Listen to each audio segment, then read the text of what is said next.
Evangelho de João, capítulo 12, versículos de 1 a 11. 6 dias antes da Páscoa, Jesus foi a Betânia, onde se encontrava Lázaro, que Jesus tinha ressuscitado dentre os mortos. Deram-lhe lá uma ceia. Marta servia e Lázaro era um dos que estavam à mesa com ele. Então tomou Maria uma libra de bálsamo feito de nardo puro de grande preço, ungiu os pés de Jesus e enxugou-lhes com os seus cabelos. E a casa ficou cheia do perfume do bálsamo. Judas Iscariotes, um dos seus discípulos e aquele que o havia de entregar, disse: Por que se não vendeu este bálsamo por 300 denários para se dar aos pobres? Disse isso não porque se importasse com os pobres, mas porque era ladrão, e tendo a bolsa, roubava o que se lançava nela. Mas Jesus respondeu: Deixa-a. Ela reservou esse perfume para o dia da minha sepultura, porque sempre tereis os pobres convosco, mas a mim não me tereis sempre. Uma grande multidão de judeus soube que Jesus estava ali e foi lá não somente por causa de Jesus, mas também para ver Lázaro, a quem ele tinha ressuscitado dos mortos. Os príncipes dos sacerdotes deliberaram então matar também Lázaro, porque muitos judeus, por causa dele, retiravam-se e criam em Jesus. Palavra da salvação. Comentário. João 12, de 1 a 11. Santo Agostinho. Vivia, falava, festejava. A verdade resplandecia, e a falta de fé dos judeus era confundida. Devemos crer que a palavra pistice indica o lugar de onde procedia aquele bálsamo precioso. Este fato, que se repetiu em Betânia, não é o mesmo a que se refere Lucas, João, Mateus e Marcos, referem-no da mesma maneira. Que Mateus e Marcos digam que foi a cabeça de Jesus ungida com perfume, e São João diga que foram os pés, devemos entender no sentido em que ungiu a cabeça e os pés. Mateus e Marcos, recapitulando aquele dia, que era o sexto da Páscoa, referem-se a Betânia e narram o mesmo que São João sobre a cena e o perfume. E a casa ficou cheia do perfume do bálsamo. Recorda-te das palavras do apóstolo: para uns, odor de morte para a morte, para outros, odor de vida para a vida. 2 Coríntios 2,16. Então compreenderás, a partir deste bálsamo, como era para uns odor bom para a vida, para outros odor mau para a morte. Por isso segue. Judas Iscariotes, um dos seus discípulos e aquele que o havia de entregar, disse: Que os outros evangelistas digam que os discípulos murmuraram por causa do bálsamo precioso derramado, ao passo que João menciona unicamente a Judas. Penso que deve ser compreendido no sentido de que, pelo nome de discípulos, referem-se a Judas, usando o plural em lugar do singular. Pode-se também entender que os outros discípulos pensaram isso, ou disseram-no, ou disso foram persuadidos por Judas.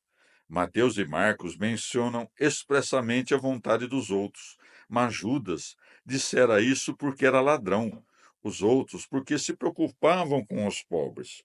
João, porém, somente quis mencionar Judas, tirando disso ocasião de dar a conhecer o hábito de roubar. Pois segue. Disse isso não porque se importasse com os pobres, mas porque era ladrão, e tendo a bolsa, roubava o que se lançava nela. Judas não se perverteu no momento em que recebeu dos judeus o dinheiro para entregar ao Senhor. Já era ladrão, e estando perdido, não seguia o Senhor com o coração, mas somente com o corpo. Com isso, o Senhor quer ensinar-nos a tolerar os maus e não dividir o corpo de Cristo. Quem rouba algo da igreja é semelhante a Judas, o traidor. Tolera o mal, tu que és bom, para que alcances o prêmio dos bons e não incorras na pena dos maus. Acolhe o exemplo que o Senhor deu quando caminhava sobre a terra. Por que razão tinha bolsas aquele a quem os anjos serviam, senão porque a igreja teria bolsas? Por que razão aceita ladrões, senão porque a igreja toleraria ladrões? Contudo, aquele que costumava tomar o dinheiro das bolsas não hesitou em entregar, por dinheiro, o próprio Senhor. Falava da sua presença corporal, pois, segundo a sua majestade, segundo a sua providência, segundo a sua graça inefável e invisível, cumpre-se o que foi dito por ele. Eis que estou convosco todos os dias, até a consumação do século. Mateus 28, 20. Ou de outro modo, na pessoa de Judas estão representados os maus que estão dentro da igreja. Se és bom, com efeito, terás a presença de Cristo pela fé e pelo sacramento, e terás sempre. Quando partires desse mundo, irás àquele que disse ao ladrão: Hoje estarás comigo no paraíso. Lucas 23, 43. Se ao invés praticares o mal, parecerás contar com a presença de Cristo, porque estás batizado no batismo de Cristo e te aproximas do altar de Cristo. Contudo, vivendo o mal, não a terás para sempre. Ora, o Senhor não disse terás, mas tereis, porque mal representa a universalidade dos maus. Prossegue.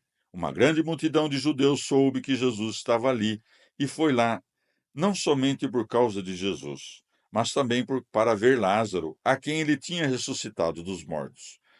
Trouxe-os até ali a curiosidade, não a caridade.